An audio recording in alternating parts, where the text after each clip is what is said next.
Introducing the new low-fat Subway Buffalo Chicken. Spicy chicken, cool light ranch, one hot sandwich. All the flavor you love with 7 grams of fat. For a limited time, hurry to Subway and enjoy the newest part of a Subway Fresh Fit meal. The BS Report is a free-flowing conversation that occasionally touches on mature subjects. First of all, this is the BS Report with Bill Simmons. It might be cool, I don't know. And if it's not, I don't care. The BS Report with Bill Simmons. Bill Simmons works for ESPN. He's also named the sports guy, and he writes a comical sports column. He must be a popular dude. The BS Report. It's got a real dirty sound, like a rusty steak knife cutting through a well-aged steak. Now. Here's Bill Simmons. Welcome to the BS Report special baseball playoffs edition. We're recording this on a Monday, and it's running on a Wednesday, unfortunately. But that's the way we had to do it for a variety of reasons. Sean Casey from the MLB Network will be on for the first 40 minutes, and then JackO at the 40-minute mark. Our friend the Yankee fan, die hard. We've been going back and forth all season. Now it's here. It's money time. So we'll have him on then. But first, the mayor of the BS Report from the MLB Network on the Subway Fresh Take Hotline, Mr. Sean Casey. What's happening? Hey, what's up, brother? How you doing? Now, I mean, how excited are we for these playoffs? Because the September stretch run was not nearly as exciting as it usually is, don't you think? It really was. It wasn't as exciting. I think this whole with the Tigers and the Twins coming down the stretch was pretty awesome. That was pretty impressive. But yeah, the stretch run wasn't as exciting as in years past, no doubt about it. Yeah, there was. I don't know what was going on this year, but for instance, the Red Sox Yankees. After the Yankees won that 15-inning game in Yankee Stadium, which I think was almost like 2 months ago, but you just kind of get the feeling from that night on. All right, the Yankees are going to win the division. Red Sox are going to probably be the wild card unless they completely collapse, and that's how that'll play out. Then the Angels, you knew they were going to lock up that division. Got the feeling the Dodgers, Phillies, Cardinals in some order. It was strange. Really the only thing that happened on the last couple weeks was that two teams almost completely collapsed. And we're taping this on a Monday, but the Tigers might still be finishing that collapse. Have you ever played on a team that just where it fell apart like that in the last 10 days of the season? Oh, man, you're bringing back bad memories, bro. When I was on the 99, in 99, when I was on the Reds, we won 96 games, and I believe we had a 2-game lead on the Mets going into the last weekend for the wild card. I think we were 1 up on the Astros going into Milwaukee. We had to win 2 out of 3, and it was ours. The division was ours. And then we had to win 1, and the Mets had to lose 1, and we were in. And the worst thing that could happen was we lost the first 2 and the Mets swept. Well, everything happened. That thing happened. The Mets beat the Pirates, I believe, and swept. We lost the first 2 at Milwaukee. We were up 3-1 the first night, and we ended up losing 4-3 or 5-3 in the ninth or something. So we had went into the last day of the year. The Mets are in. We have to win on the last day of the year in Milwaukee, and there was a 9-hour rain delay. Literally, we didn't start the game, I think, till 9:30 or 10 o'clock that night. We had to play it. We're in Milwaukee. There's just 19 people are in the stands. They've been tailgating all day long. You could hear everything they're saying. And we end up winning that game, and we play a 1-game playoff against Al Leiter and the Mets the next day in Cincinnati. I mean, 50,000 walk-up fans, sold out in an hour. Place going crazy, and Al Leiter throws a 2-hit shutout, and we're ousted. So, I mean, those 1-game playoffs and blowing it in the last 3 games of the year were not some good memories for me. I vaguely remember watching that 2-hitter, and vaguely remember that whole collapse because so many. They say it's year after year after year. It gets hard to keep track after a while. But that 99 Reds team, could you feel it? Can tension just affect every single guy on the team and make everybody tight?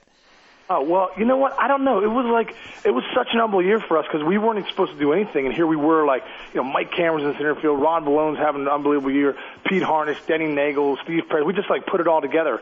We had some great players on the team, and it was just unbelievable how, towards the end, I don't know if we got tight or what happened those last 3 days, just we almost felt like we were trying to hold on instead of going to get it, and we just could not, we just couldn't figure it out those last couple of days. It was so frustrating. Still is to this day.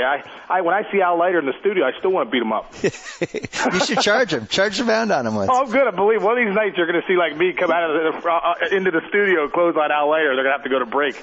What's the weird thing about baseball, though, is that you can watch a team one night and think, They're done. That's it. It's over. Like, I watched the Tigers on Saturday night, which was actually Saturday afternoon on the West Coast. But I'm watching just the body language and the way the fans were reacting, and it just seemed like, oh my God, this team, this is one of the biggest claps. And then they come back the next day and they win.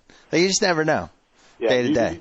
You do never know. You do start feeling that, though. Like, you can see a team's body language, and you're like, oh man. But I think the great thing about the postseason, though, is when however streaky you were, how good or bad you were towards the end of the year, it doesn't matter. You just got to get in. And once you get in, anything can happen. So, going into October, is there a team that you feel like that team's hot, that team's cresting at the right time?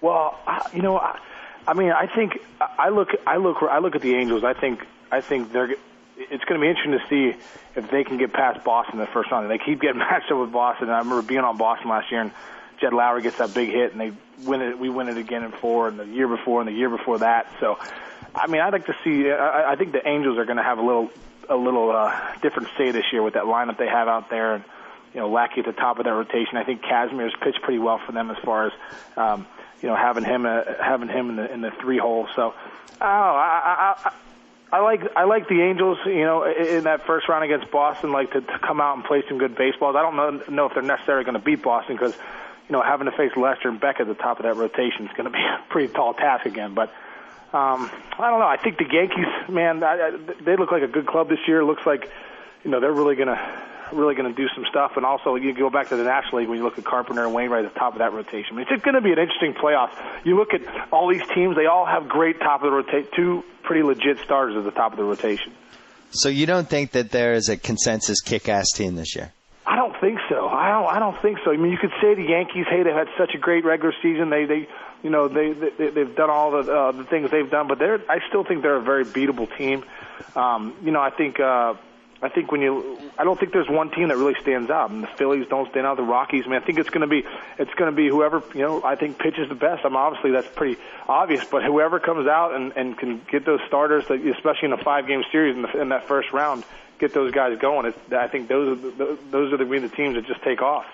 And it seems like that we're at a stage now where you just need to get hot for 10 days, basically. Because that's all you got to do. You just got to get hot. I remember when I was with Detroit in 2006. We needed to win one game. Same thing. We needed to win one game in the final series against the Royals. One game, we win the division. We lose the first 2, then we lose the last game. The Twins end up winning. And now we have to play the Yankees because we win the wild card in the first round. I remember Jim Leland kind of pulling us together like a Vince Lombardi moment. We get out of the first workout. He gets us all together. He's like, we're the best team in the playoffs. I don't care what happened the last 3 games. I'm proud of you guys for what you did. We're going to beat the Yankees, and we're going to beat whoever's next. We're going to get to the World Series. And it was one of those things where we really limped into the playoffs, and then we ended up going 7-1. We ended up taking three or 4 from the Yankees, and then sweeping through Oakland to get to the World Series. So you never know. You want to get hot for the last 10 days, not the first 10 days of the playoffs. Because like the 2004 Red Sox, they finished it out going 8-0. The 2007 Red Sox, they finished it out going 7-0. But you don't want to, like you guys went 7-1 in 2006, but then you still had to play the World Series. Exactly. And then we had those 8 days off, and we ended up getting boat raced by the Cardinals. But yeah, you're right. You want to play good baseball at the beginning, and then you just want to keep carrying through and carrying that momentum, like you said, when the Sox just rolled on through. Are you happy with the current playoff setup? Because I am not. I feel like I have a couple thoughts here. I'm going to throw these at you. First of all, if the wild card, there's really not that much of a penalty if you get the wild card. You still get 2 games at home. The last game in the first series is on the road. But baseball is not the most impossible sport to win a deciding game on the road. Now, why wouldn't they set it up so that the first seed gets all 5 home games in the first round? Seriously. Why shouldn't there be some sort of reward? I am the first seed in my league. You're the 4th seed. You barely made the playoffs. You couldn't win a division. So come here and win 3 games for me on my turf. Would that work? That's not going to work. Why? Why doesn't that work? That's not going to work. Why not? You can't do it. What if you look at sometimes the wild card teams are better than some of the division leader teams?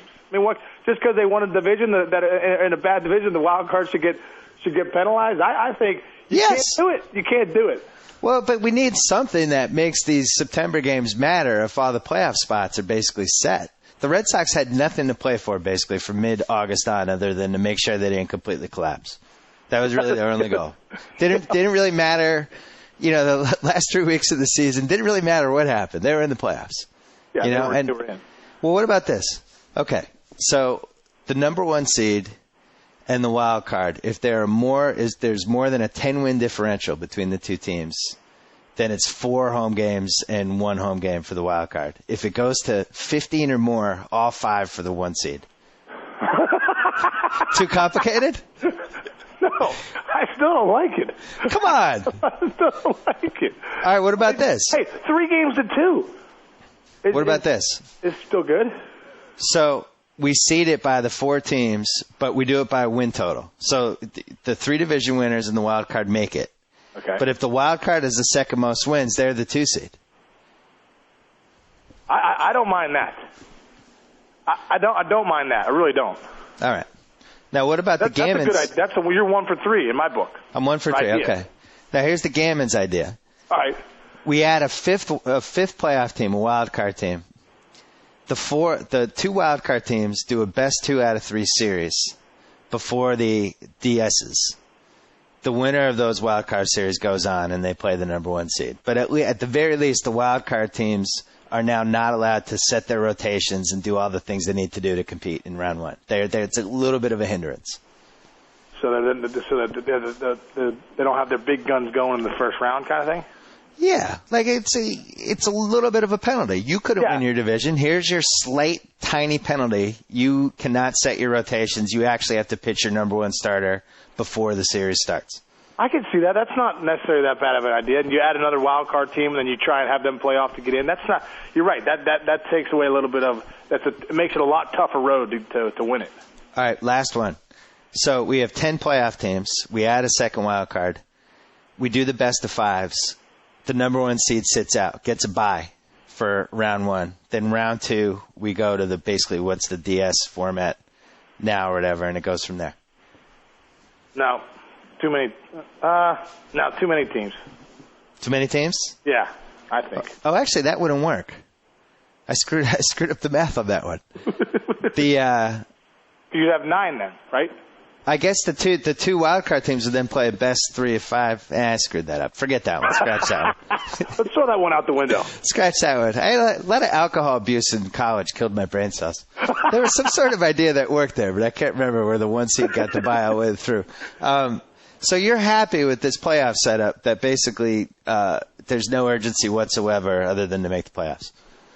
Well, I don't know. Like, I think the one thing that I mean, as far as getting into the playoffs and the playoff setup, I think sometimes the best of 5 series in that first round. You talk about the wild card, having an advantage. Well, if that wild card team has 2 really legit starters, and over a 162 game, obviously you're relying on your 3, 4, 5 starters more. Then sometimes I feel like the best of 5 series, there's no. You can just sneak by a team maybe you weren't supposed to beat, but you can win it because it's just you got hot for a couple of days. I think I wouldn't mind seeing that first round maybe be a best of 7. Oh man, you just want the playoffs to go on forever. Don't they have to cut the regular season then to 154 games if they do that? I feel like they do. Yeah, well, I think every player would love that. They would love to go to 154. Well, the argument for not cutting back would be that the alleged records would be affected. But after what happened the last 2 decades, can we even say that there's a record that – I mean, seriously, somebody's going to break 73 home runs? I don't think that's happening. No, I don't think so. You're never going to see that again. Or 190 RBI or whatever the Hack Wilson mark was. I don't think any of that stuff's going to happen. I forgot to throw one idea. This is actually my favorite. I can't believe I forgot to put this in the top 5. And I've suggested this for the NBA playoffs, and I think it would kill. So, the number 1 seed clinches in each league. They get to pick which of the other 3 teams they want to play. They call out the team. They say, like the Yankees, number 1 seed in the American League, they say, you know what? We want the Tigers. We're going to play the Tigers in round 1. The number 2 seed and whoever is left, they end up playing the other series. Adds a little drama, though. The worst team gets called out by the 1 seed. I don't mind that. That's not a bad thing. I think that gives the number 1 seed a chance to say, all right, we're going to play you guys. Right. Well, imagine the '06 Tigers. You guys make the playoffs, and then the 1 seed that day, the Yanks say, "We want the Tigers. That's the team we think we can beat." That gets you guys fired up, right? I was going to say, there's added motivation right there. You call us out. We love coming in to try and beat the big bad Yankees if they're going to call us out that way. Yeah. See, God forbid they came up with any ideas to make baseball more exciting. I mean, seriously. We make some calls, brother. Make some calls. See if we can get Bud Steele on the phone and get these ideas in front of him. Maybe, Bill, you could change everything for everybody. Thank you. These ideas out there. It's the most uptight sport I think that's ever existed. We still have this 104 list of steroid guys that 5 names have leaked out. We still don't know why those names leaked out, and now it's like, I don't. Are more names going to come out? Is that it? Like, do I have to wake up every morning wondering if this is the day more Red Sox guys were on that list? Like, I just don't understand what's going on with this sport. But I know you work for the MLB Network, obviously. So give me 3 things that you love about the sport right now that you think are underrated. 3 things that I love about the sport of baseball. That are underrated in your opinion. That are underrated. Well, you've mentioned before how the games are really long, and that you got the Red Sox Yankees. I was there and those things average 3 hours or 45 minutes. So you like that? Yeah, I mean, that's outstanding. I love though that there's no clock. I love that you can go 3 hours and 45 minutes. I mean, I don't love it. I didn't love it as a player because it was an absolute nightmare. But I do love that there's no clock in baseball, and that's the one. I can't imagine like playing first base and having to stand for that long. It would be like when you're at a cocktail party and you have to stand for 4 hours talking to people and your knees start to hurt. I would think that would happen if you play first base in a Red Sox-Yankee game. Oh, like by the 7th inning, you're like, oh, my back hurts. Jesus, can we get this over? Yeah, it's like when you go to an amusement park and you're walking around all day, you're like, oh, man, I didn't really do anything today, but boy, am I sore. That's kind of how it was with the Red Sox-Yankees, you know. You knew it was going to be 3 hours and 45 minutes. Oh, great. It's another lefty-righty pitching change. I'm just going to stand here and rock back and forth for another 7 minutes. That would drive me crazy. And sometimes, Dice, everyone knows about Dice sometimes would go, 3-2. He'd have 120 pitches at the end of the 5th inning, and you're like, oh, man, who are we bringing in now? It's already 10:30. You must have loved when Wake pitched, though, because that was like boom, boom, boom. Every inning lasted like a minute. Get the ball, throw it, get the ball, throw it, get the ball, throw it. He was great. And he had that nasty knuckleball, too. Nobody was touching that thing. I'm convinced that's why Mark Burley has been so successful. Because people watch Mark Burley, and they're like, really? Perfect game? Like he doesn't have the stuff that you would associate with it, but he works so fast. His teammates are always in the game. Oh, guys love playing behind guys that work fast. Get the ball, get the ball, throw it, get the ball, throw it. So that's the way. I think that's why Burley's had a lot of success in his career, because here it is, hit it if you can. Well, what are the benefits to not working fast? That's the part I don't get. Like, do you really need 20 seconds to figure out what your next pitch is going to be? Just throw it. Yeah.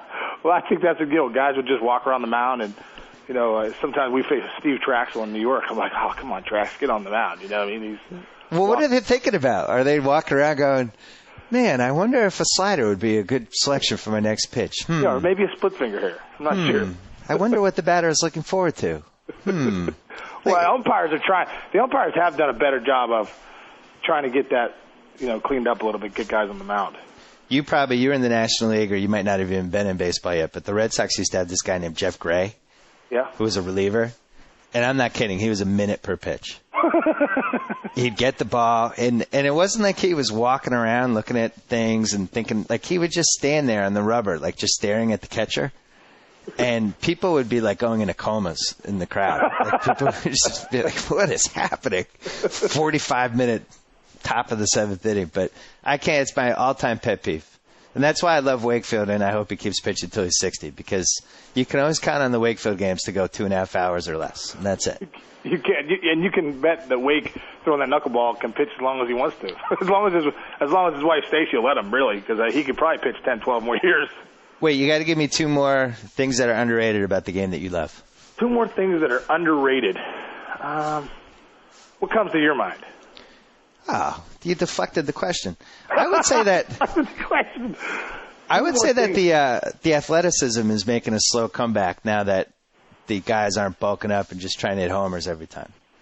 That's been interesting. I definitely think the game has changed as far as in the last couple of years here. It's, I think the playing field has come down a little bit. I think you're seeing, like you saw Els the other night, Jacoby Ellsbury, steals his 70th bag. I think, right. It's just good to see. I think there's a little more baseball going on, and guys just, there's not so much slugfest going on as there was before.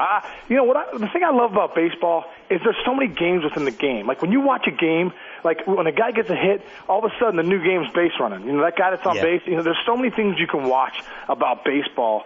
There's so many little games within the game of baseball. I think that's the one thing I love when you watch baseball. If you're truly a fan and you really appreciate what it's all about, you really appreciate all the cool things that go on in the game, and even how guys set up. Even when you watch an infielder, or how he sets up when a batter, however a pitcher's pitching a certain hitter, you can watch a shortstop, shade to the middle, shade to the right, going back and forth with pitches. I just think there's so many. The one cool thing about baseball that I don't know if it's in that much in other sports is that there's so many little games within the ultimate game of baseball. And I love that about the sport. And you just described why I love the baseball playoffs so much. And I think each year the disparity grows a little bit between how tense and how great the playoff games are versus how some of these regular season games are, because there's just so many more bad teams now. And, and that's why the Red Sox-Yankee games, they really do. They go 4 hours partly because they are playoff games. Every pitch means something. And each team's trying to outthink the other one. And, that's what I'm looking forward to this month with the baseball players, but also I'm not looking forward to because it's so freaking grueling as a fan. It's like night after night of just having your insides ripped out. Like it gets tough to take after a while. It is grueling. I'm getting old. It's win or go home. It's especially you being a Red Sox fan. That's like do or die. Life or death.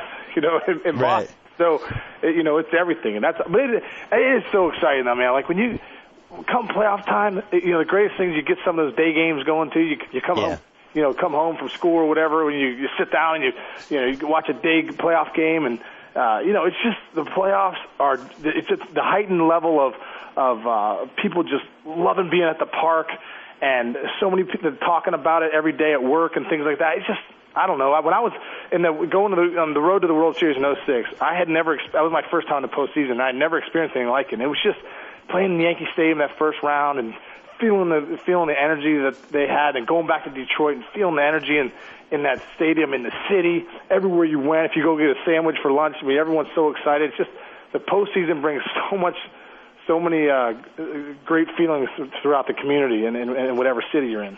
Yeah, for the Red Sox fans, because we won in 04 and 07, I wouldn't say it's quite life or death like it was, because it's just not. Because I think 03 and earlier, it was just.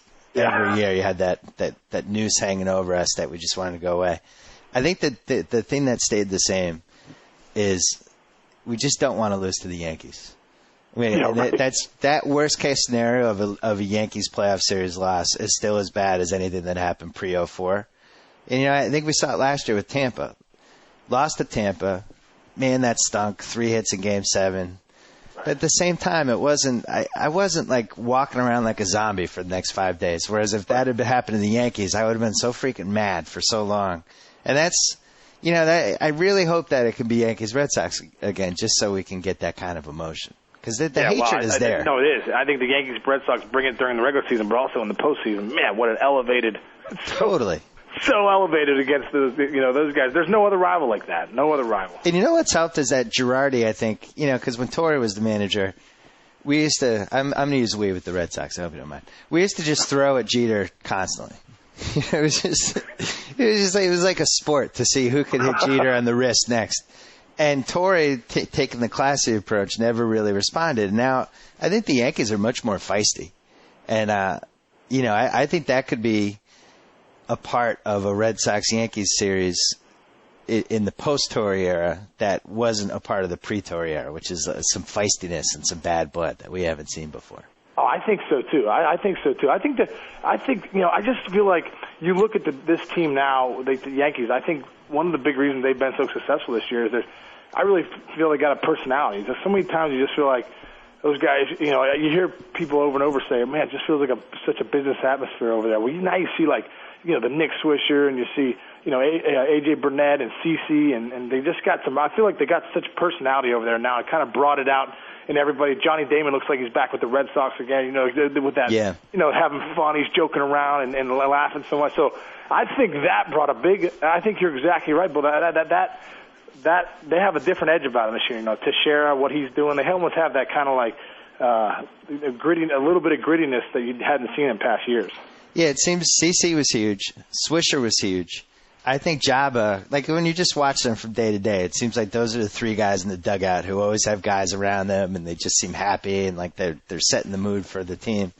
And then I also think, you know, what happened this year with A-Rod, where the thing that happened to him at the beginning of the year with the steroids and all that stuff, and he really took a step back and he stopped trying to be this global icon A-Rod and doing all these different things and hands in the middle. And now he just seems like a baseball player who has an actress girlfriend, and we barely hear anything from him. Yeah. It's a good thing for that team. No, it's a great thing for that thing. I think that's a big thing too. I think, you know, it looks like Alex just became one of the guys this season. You know, he just kind of like mixed in. Obviously, he had all the you know, the hip surgery and all that stuff, and all the steroid stuff and all that. But, you know, it looks like when he came back, it wasn't really that big a deal, and he just kind of slid under the radar, and he just hit 7 RBIs the other day at the end of the season with a couple homers to get the, you know, 100 RBIs again and 30 homers, and just kind of did it stealth. Yeah, I think this is the perfect mix of team to kind of take, you know, put down his star status a little bit. Would you say that played in at all with what happened with Jeter this year? Like almost like the hierarchy was reestablished. Jeter is the best Yankee again, and A-Rod is a supporting guy? I would say so, yeah. If there was any year that was established again, I feel like this year, you know, you're talking about Jeter and the MVP talk all the time. Is he the MVP? And I think he kind of stepped back into, you know, hey, he's always Mr. Yankee, and he's always the face of that organization for the last, you know, so many years. And I think, yeah, it's almost like A-Rod might, you know, people could say he's one of the best players that ever played the game, but you don't really think about him on the Yankees because all you see is Jeter. I like Jeter. I think, you know, he's out of all the Yankee guys over the years, I think he's been the one I've had the most respect for. He's not the MVP this year. He's had an awesome year, but I don't see how in any rational world is Joe Mauer not the MVP. Oh, yeah, 364, 28, 96. As a catcher. Yeah, and as a catcher. And he missed time. He missed the whole first month. And then Morneau goes out of the lineup, and yet they still make a run at the Tigers. Like, it's not even a debate. This is ridiculous. It's Joe Mauer. It has to be Joe Mauer. I agree. I love Joe Mauer. I think what he's done this year is absolutely unbelievable. He keeps winning batting titles as a catcher. It's unbelievable. Right. What would you say in the NL? Because I refuse to follow the National League because it's quadruple A. Oh, man, I know. Well, I'll tell you what. I really believe. I just think I think of Carpenter and Wainwright. I just feel like the Cardinals have a good shot of. No, I'm saying, who do you think the MVP was? Oh, the MVP, Pujols. Okay. When you say? Yeah, again, it's quadruple A. I don't pay attention. Pretty nice numbers too, though. You know, you should have come back and played for one of these crappy NL teams. You could have hit like 20 homers and batted fifth. Seriously, you wouldn't need to stay in shape. You could have eaten whatever you wanted during the days. You could have still had a good last year. Yeah, you're right. Maybe I should have. Maybe I'll come back next year. You could have hit right behind Adrian Gonzalez in the Padres lineup. You could have had like 80 RBI. Well, I'll tell you what, man. If you put some of those big guns, though, Fielder and Pujols and Howard in the American League, I think they would still probably do some big time damage. True. There's a couple good NL teams. Yeah. Couple. Pitcher you could see putting the postseason on his back. I would have to go with CeCe. He's been quietly. He was on my fantasy team. He was quietly a monster, except for his very last start. But last 4 months, he went money. I feel like he just went out and dominated people.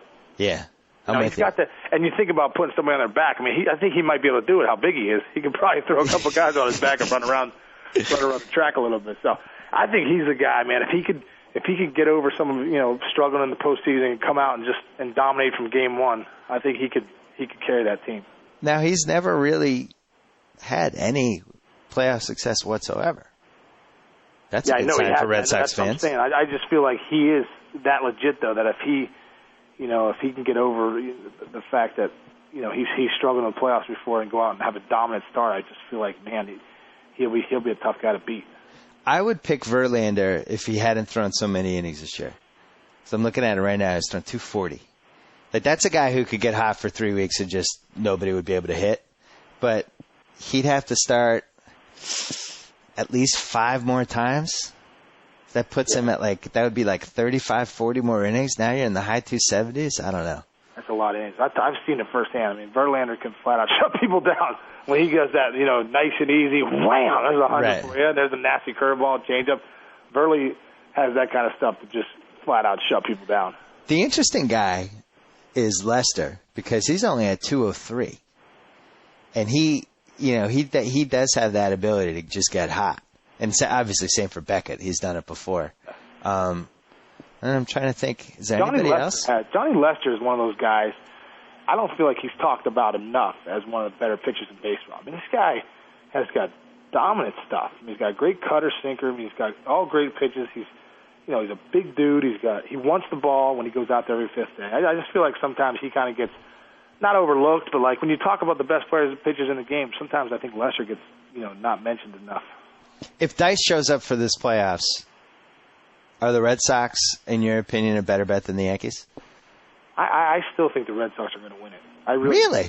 I do. Thank you.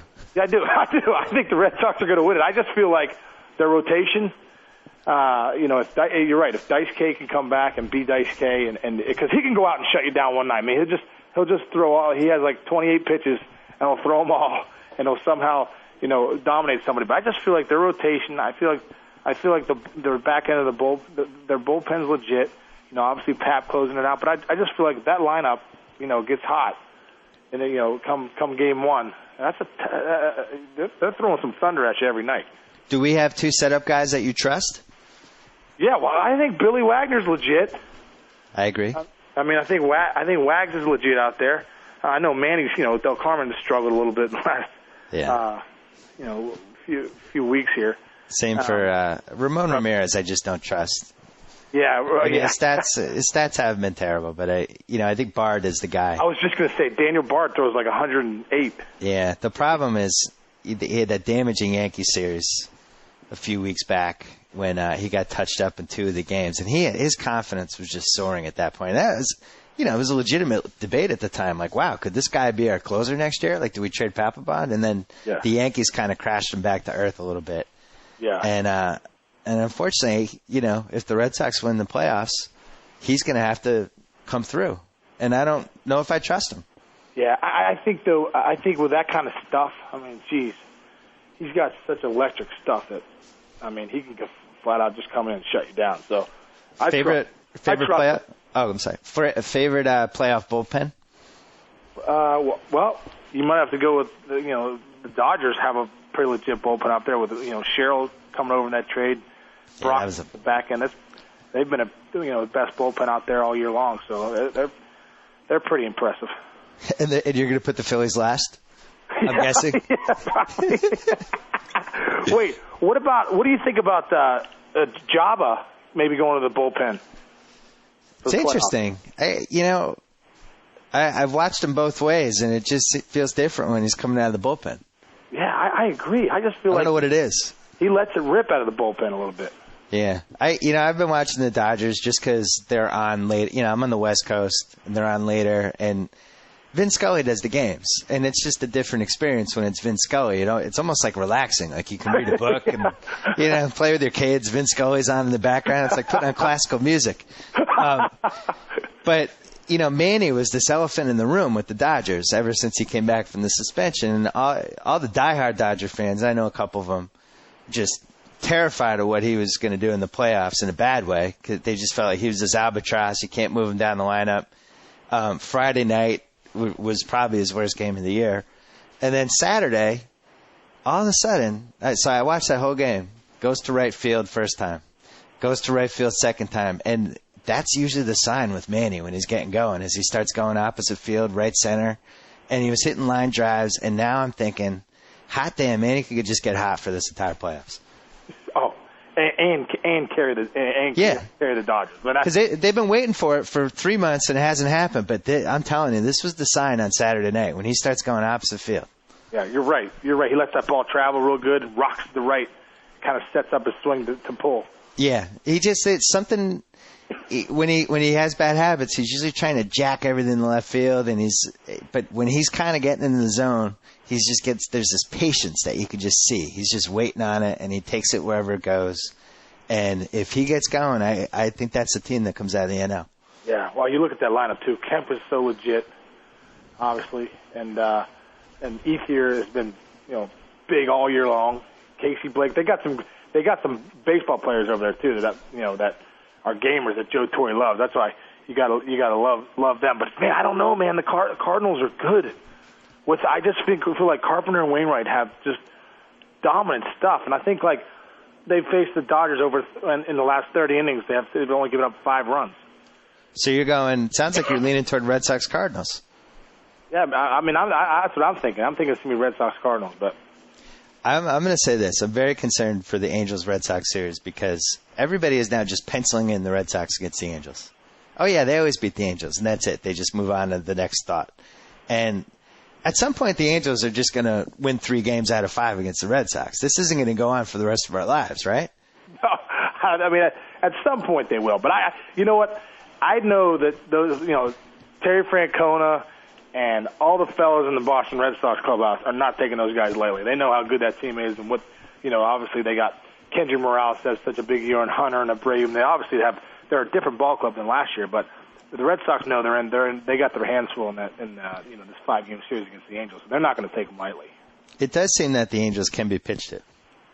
Yeah, they can be pitched to, and what's going to be interesting too to see if Lackey and Weaver are enough at the top of that rotation. Right. To beat Boston. I think that's going to be the X factor. Well, what's going to really make me mad is if Kazmir pitches well, because they basically went to the 99-cent store and bought him. He's like, here, Tampa, here's 99 cents for a $10 bill. Take it. Go beat the Red Sox for us. Yeah, and this is a guy who, when he's going, has caused some real trouble with the Red Sox. Now, we've hit him too, but when he's on his game, it's a bad matchup, and I think the Red Sox are a little susceptible to lefties anyway. So that part worries me. Game 3, if that's how it shakes out. Game 3, Kazmir, Fenway. I don't know. And Kazmir looks like he's got. If you watch some of his starts, he looks like he's getting that fastball back, and he looks like since he's gone over to Anaheim, he's pitched pretty well. Well, it's kind of a kick in the ass to get traded, right? I mean, it's almost insulting with that trade. It's a motivator. It's a motivator. I mean, you're like, all right, they don't want me, but they want me. I'm fired up. You want me, and we're right in the middle of a race. This is great. What better time to step up my game than now? All right, make me one crazy prediction for the 2009 baseball playoffs. One crazy prediction. One crazy prediction. One crazy prediction is going to be. Is this something that I'm saying Red Sox Cardinals, but let me see. The Yankees lose first round. Wow. You think they're that susceptible, huh? Well, I think I think you can't take whoever they're going to play first round. You can't take either of those teams lightly. And the Yankees are so heavily favored to walk in and win the whole thing. And like we were talking about before, CeCe hasn't proved himself yet in the postseason. So this will be the first year he tries to do that, and maybe they don't get out of the first round. All right, that was pretty good. I was hoping you'd say something like Jed Lowry will have an unassisted triple play. Because that would have been crazy.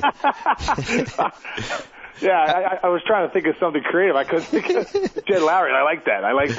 All right, so all through October, you're going to be on MLB Tonight on MLB Network. Pre-game, post-game shows, highlights, analysis, press conferences throughout the postseason. Yeah, throughout the postseason. It's going to be I think it's going to. We feel like it's going to be a cool place to be, MLB Network, because we've got pre-game, post-game, some interviews to do, and we'll really be able to bring the fan everything they need baseball-wise come postseason time. And how many days a week are you doing? So I'm doing all next week, and then so I do 4 days next week, and then I come back right around World Series time. Okay. And you guys are going to have a lot of coffee on hand for these Yankees-Red Sox games. Oh, yeah, big time. There's going to be pots everywhere. As soon as we go to commercial, I'll be like, give me a pot over here. Hey, it's 2:30 a.m. Here we are on the MLB Network. The Yankees-Red Sox game just ended. We're going to go over. The game lasted 6 hours and 48 minutes, and Sean Casey is asleep in a sleeping bag. He's got a quick cat nap at the corner. All right, will you come on before the World Series? Yeah, I'd love to.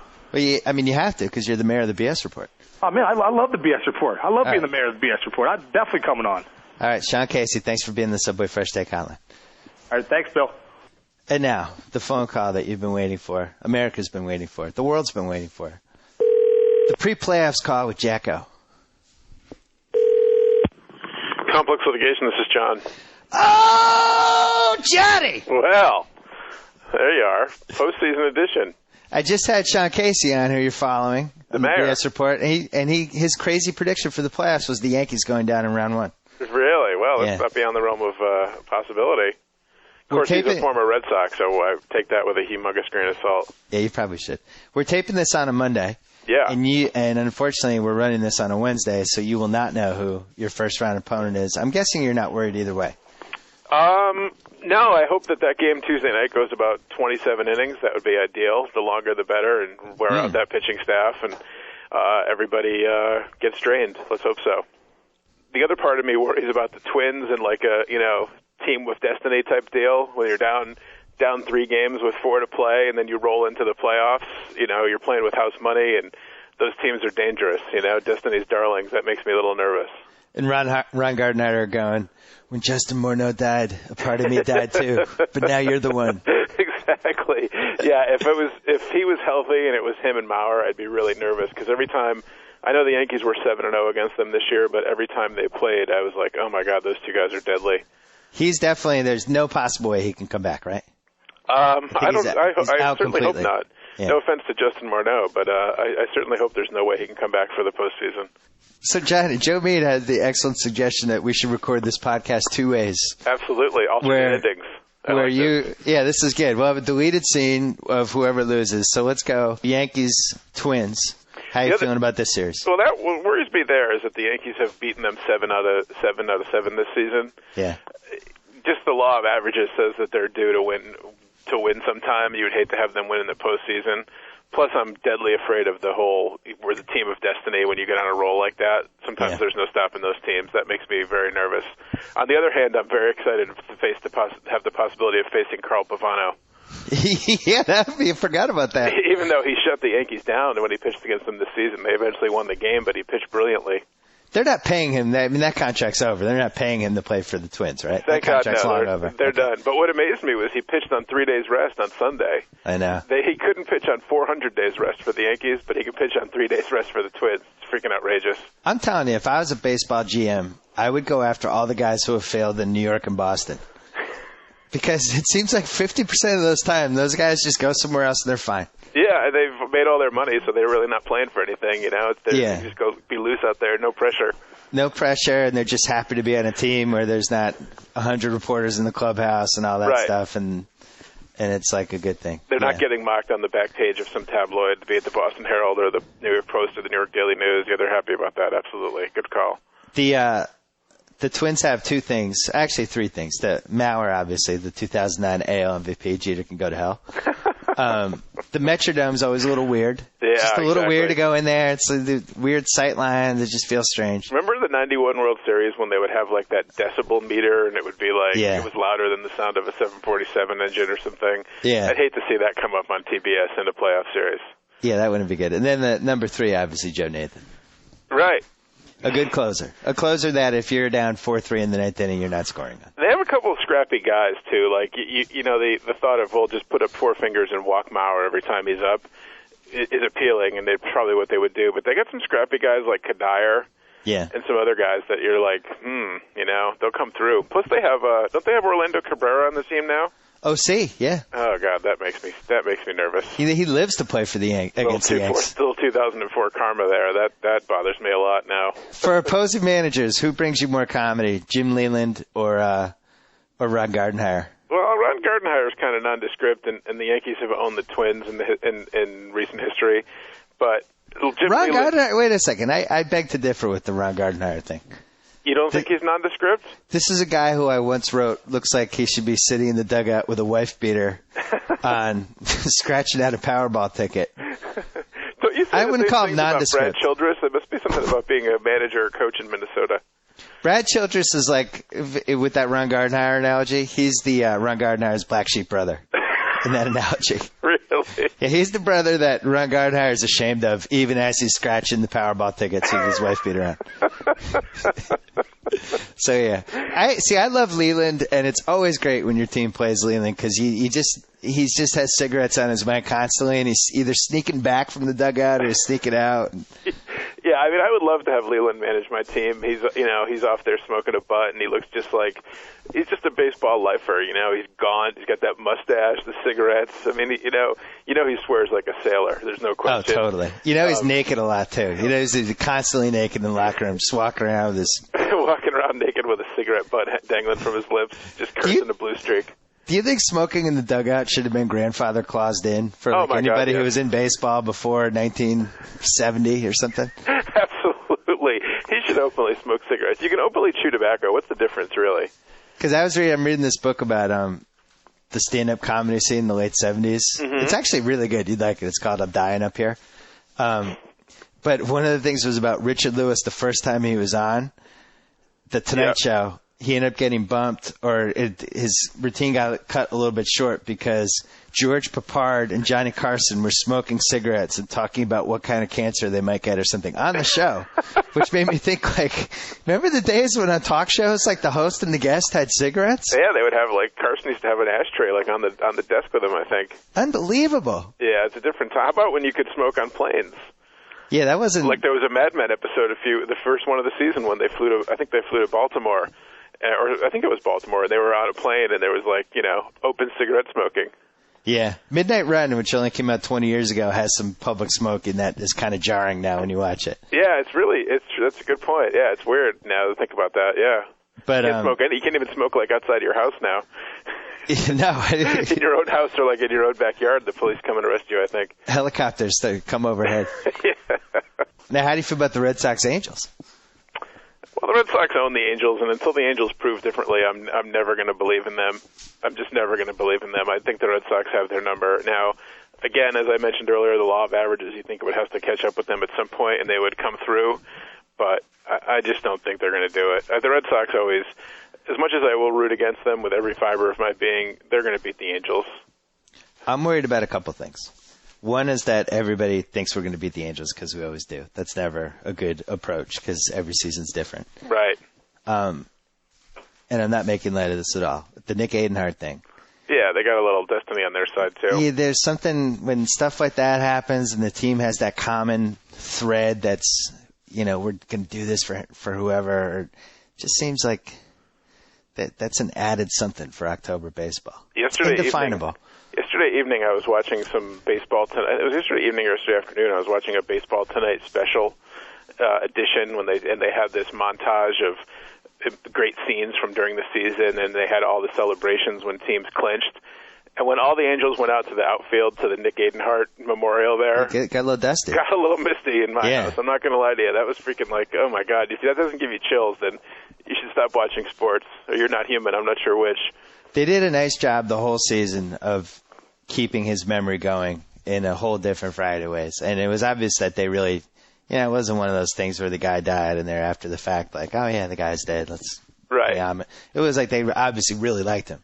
Yeah. And drenching the jersey and all that. And I know that got, all the people that always get apoplectic about slightly politically incorrect things got apoplectic about that because he was killed by a drunk driver. But that was stupid. What else are they going to do to celebrate? And to include it in the celebration was fantastic, I thought that was great. The typical people that need something to whine about.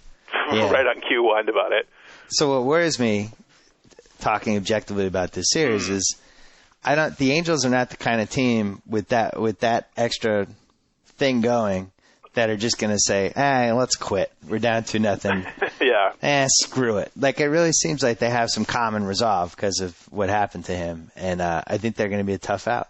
And also, they've had home field I think at least two other times against us. Yeah. And then the A's the same thing in 2004 or 2003. I'm sorry. One of these times we're going to have to go back to the Game 5 for a West Coast game. Yeah, because even in 2003 when we played the A's, it was a tough game. It certainly wasn't. It went through the emotional ringer. That was the one that ended with Derek Lowe doing the chop, the crotch chop. But I mean, that game, I wrote a whole 3,500 word column about that game. The thing that's good for the Red Sox is Jason Varitek probably is not going to be involved a great deal. Yeah. So the Angels can't just circle the bases like they're running a marathon openly. Do you think they should wear a black arm patch during the playoffs for his career? They really should. Or at least honor him before one of the games? I wish he'd just come out right now and say, by the way, I'll be taking that $3 million player option for next season because there's not a doubt in my mind he's going to do it. So let's just cut the suspense and sign it right now. I hate talking negatively of anyone responsible for what happened in 2004. But I don't think I've ever watched a worse baseball player than him the last 4 months. Yeah, he's brutal. It's the triple crown of just doing everything wrong. They can't hit, can't throw anybody out. And Red Sox fanboys, even in the last several years of his declining skills offensively, they were like, well, he's still so good defensively. Yeah. No. I could steal a couple bases against Jason Varitek right now. Just whiffed on strikeouts with this mitt. Then it was like, well, he calls a great game. Right. Then Victor Martinez shows up, and there's immediately no difference at all. And if anything, a couple pitchers have pitched better with Martinez. Exactly. So there's really nothing left at all. He's got nothing left. And meanwhile, the Martinez trade, which I thought was a borderline heist at the time, I did like Hagedorn a lot as a prospect, like Masterson, but I still think they should have gotten Buchholz, who giving away a guy who makes $7 million a year next year. Right. And that trade has been, for a variety of reasons, a big help. Yeah, it's been huge. And Theo made two good moves. That was a great move, which saved your season. And he went out and got Alex Gonzalez, which stabilized your shortstop position, which has been quietly enormous for you. And I thought you were going to say Wagner. No, I think Wagner. I think he's done three good things because I really like Wagner, too. I think he's going to I know some people are like, he's Billy Wagner, but the guy's pitching in 8th innings. I'll believe the Wagner thing when I see it in a crucial position. But we didn't have anybody else. You have Okajima. You had an 8th-inning guy. You had Okajima. You have Saito. Not somebody to come in and throw 100 against a lefty batter, 96. Well, no, not throwing 100, but he didn't look that great against the Yanks last weekend in his 32 pitches and gave up a handful of runs. Yeah, I don't know why I'm so afraid of Okajima because he's actually pitched well this season, but there's something hangdoggy about him that worries me. He's pretty solid. He was solid for you in the postseason a couple of years ago. He was in 07. 07, yeah. Your starting pitching is an enigma. You don't know what you're going to get. Lester should be solid. Beckett, who knows? Buchholz has been a little shaky his last two outings. And the National Treasure, you don't know what you're going to get out of him. We need the National Treasure. I think the playoff hopes are pinned to either the National Treasure or Buchholz stepping it up. Yeah, definitely. Which makes me nervous. Right. And from a Yankee standpoint, we're counting on A.J. Burnett. And Sabathia has been, his career, he's been terrible in the postseason. And on Friday night, with a chance to get his 20th win, he was hideous against the Rays. He didn't last into the third inning. Now you wonder if he's too amped up, and he's going to be amped up like that in the postseason, and he's going to be brutal. Not to mention that Sports Illustrated, I may cancel my subscription after they put Mariano Rivera on the cover. Oh, God bless them for that. Oh my God! Last Wednesday, I got home from work and got my Sports Illustrated in the mailbox, and I almost had a stroke when I saw him on the cover. It's funny to read all these Rivera articles because there's been a lot of them this year by a lot of different people, really good writers. None of them are interesting. There's a guy who it is impossible to write a good magazine feature about. Because there's no angle to it. There's no angle. He's just like a religious, quiet guy. He pitches. I love the fact that he showed Roy Halladay how to throw the cutter and show it to anybody. Yeah. Hey, Roy, have you ever tried this? The Yankee hitter's just like, really? Yeah, exactly. Really, Mariano? Yeah.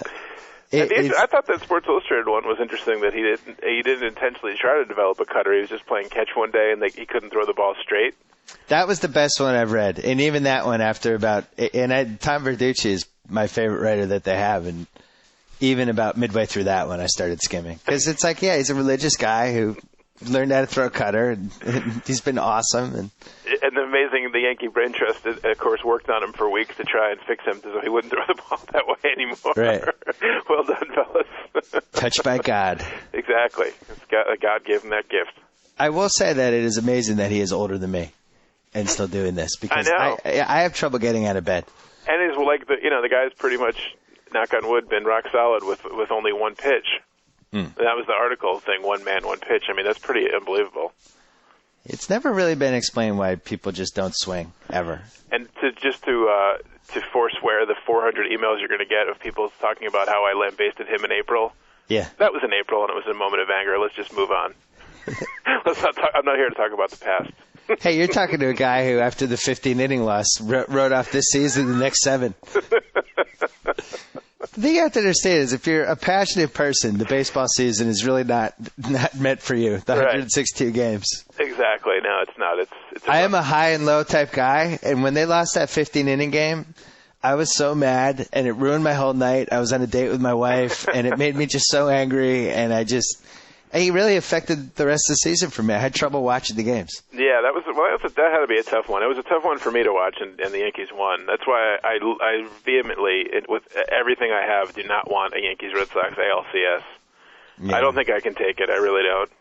Well, I don't know if America could take it either, because between these two teams now, yeah. I mean, we had high OBPs in 2004. This is a whole other stratosphere. Yeah.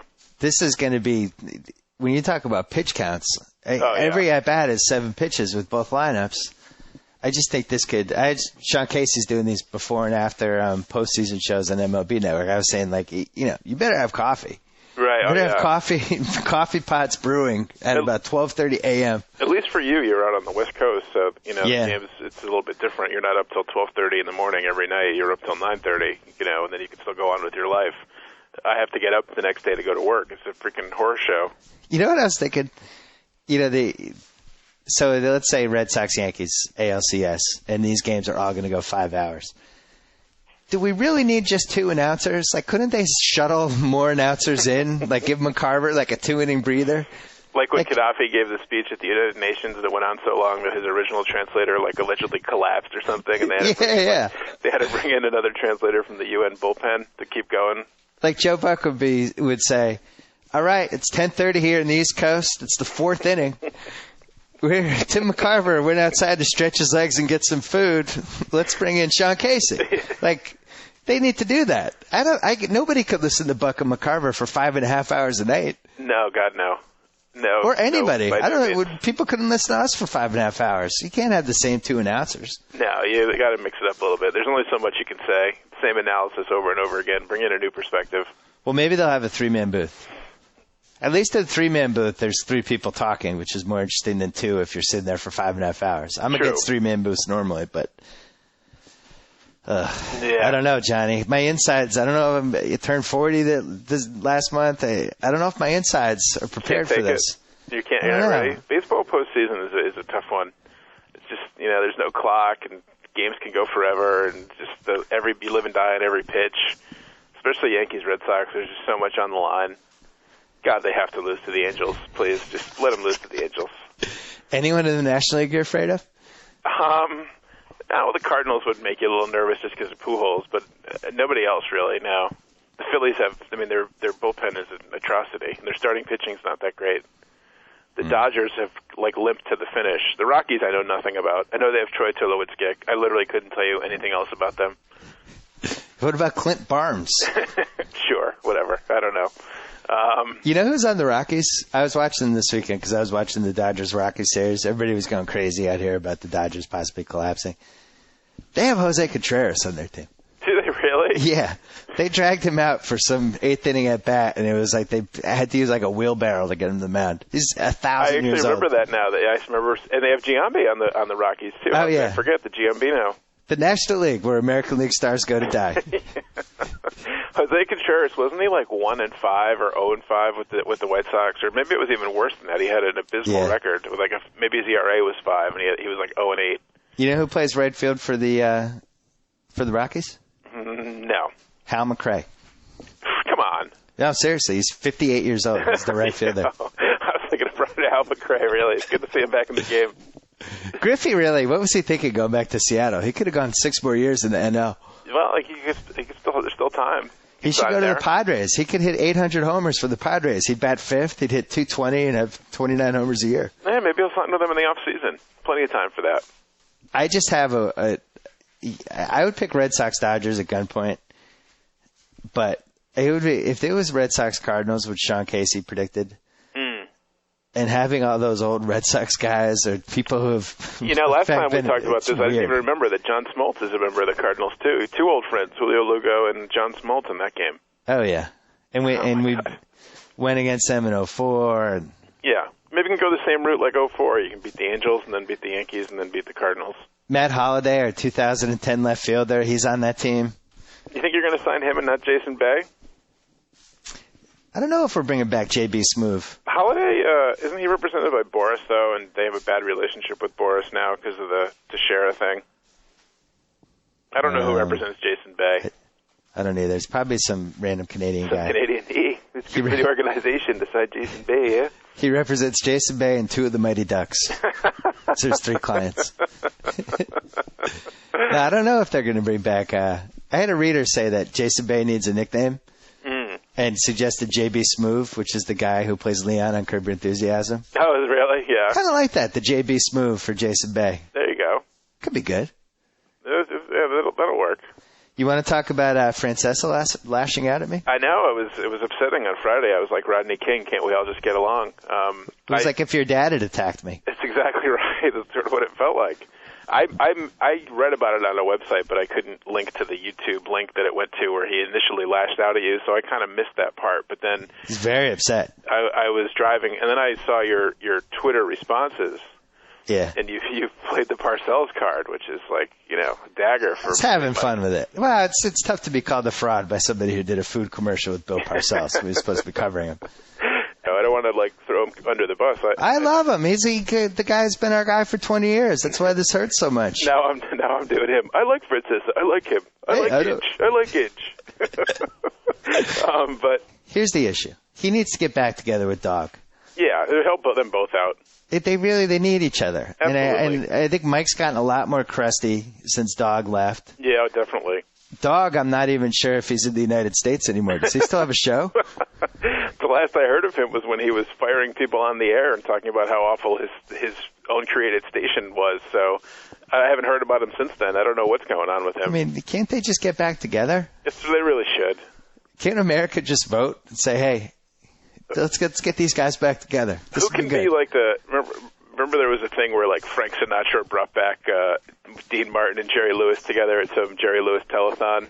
Yeah. Maybe Parcells will be the guy. In 25 years or something. That's what they need to do. Parcells needs to be the Frank Sinatra and bring them back together. Well, anyway, I have a great deal of respect for him. He's been a radio, probably, one of the 2 co-hosts of my favorite radio show ever, hands down. We went to the Jersey Shore in 1983 and talked like him for 7 straight days. Come on. Yeah. We've told that story. Right. We've told that story. Absolutely, but I mean, this shows the devotion. Hey, Doc, that girl has huge cans. Yeah, I'm not killing him, Mike. I'll tell you that. Not killing that push-up bra, Mike. Great job by that bikini. Yeah. So anyway, it's a sad day, and I'm sorry. I'm sorry you're in the middle of it. You love us both. I do. It was painful. It was painful driving home and listening to that. I was driving through my tears. Like Last American Virgin. Oh, too dated. Adventureland? Yeah. It's a little more hip. There's a crying driving scene in Adventureland. I recommend that, by the way. All right. Yeah. No, it's good. I'll check that out. It's for people in our age range. All right. Yeah. All right, Johnny. So, how are you feeling headed into the playoffs? I'm not going to lie to you. I'm nervous. Game 1 is of crucial importance. The Yankees absolutely, positively have to win Game 1, or they're going to go down in flames in the first round. Okay. I'm nervous about the whole thing. I wish I could say I was excited about the playoffs. I am a little bit excited, but I'm more nervous than anything because if they flame out this year and they don't at least go to the World Series after having spent $500 million in the offseason getting Sabathia, Burnett, and Teixeira, like I don't know where they go from here. Essentially, if they don't win the World Series this year, like what's the plan for next year? What do they do? Is there anybody coming off the roster that makes a lot of money? Well, I mean, I potentially Damon and Matsui, but I think they'd be smart to re-sign Damon. They're probably not going to re-sign Matsui, but I mean, there's no great free agents out there if they flame out this postseason. I mean, if they flame out now, there's nobody out there. I don't know what the plan is then. What's the plan then? If they let Matsui go and he signs with another team, that means his porn collection might go online, right? You can't transport that. It's illegal. Might be hard for him to move it. So, yeah. You can't transport it. You got to somehow get rid of at least some of it. I'm pretty sure they're not. He had a fairly decent year, but I'm pretty sure they're not going to re-sign Matsui. Because what I heard is, next year what they want to do is use the DH role, not have, a full-time DH, but use it as a way to give guys a rest, DH Jeter, DH A-Rod, and, DH whoever else they have in their lineup, occasionally Posada, so they get sort of a day off without having really a day off, getting their bat out of the lineup. What did you think of Seth Meyers' joke on SNL that when he said that Kate Hudson is pregnant, it would be the first time that A-Rod's produced in October? I did not see that. I did not see Saturday Night Live, but okay. That's a good one. Yeah, that's true too. I mean, any defense? Any defense? Yeah. No, God, no. That's the problem. He hasn't produced in October. Hopefully now the new A-Rod under the radar, 7 RBIs yesterday. Maybe this is his year. He doesn't have to be the man. They have to share to be the man. So he can just be the sidekick. Maybe he'll produce. All right, Johnny. That was a long answer, but let's just put it this way. I'm nervous about the playoffs. I got to say, I sense an edge in your voice that I haven't heard in a long time. You're very confident this year. Now there's a little edge. It's been 9 years since they won the World Series. I mean, these playoffs have disappointed me for 9 years now. So, it's hard for me to get fired up. Are we going to be seeing your Yankee playoff thoughts on Twitter at all, or no? Oh God, yeah. I'm sure I'll tweet, and there'll probably be expletive laden, I would say, and probably a lot of fatalistic, melancholy posts. But all right, try to keep hopefully it followed by some rejoicing. Try to keep it relatively clean. I'll see what I can do. It's JackO at JackO2323 your Twitter. Exactly. Yeah. Okay. All right, Johnny. All right, buddy. We will call you either end of this week or early next week to discuss the 2009 baseball playoffs. JackO and the Subway Fresh Take Hotline. Joe Mead, let's hear it. Special playoff edition, Johnny. Nice. Theocracy. Bill, JackO, partners in crime. The Subway Fresh Take Hotline. See, Francesa doesn't have that. No. Theocracy, baby. All right, Johnny. All right, buddy. Bye-bye. Hang in there. So I get to sign off. Whoa! Thank you for downloading the BS Report with Bill Simmons. Too much fun. Check out more podcasts at the iTunes Music Store or at Podcenter at ESPNradio.com. Peace out. You laughed. You cried. You turned up the sound repeatedly, and now it's all over. Thus concludes another installment of the BS Report. And with all this talk about sports, Bill Simmons neglected to mention this important just breaking news. The $5 footlong anthem rolls on with Subway Everyday Value. So many of your Subway favorites are $5 footlongs, like the Taste-tacular Spicy Italian $5 footlong and the Pile Ridiculously High BLT $5 footlong, both made to your order on the freshly baked bread of your choice.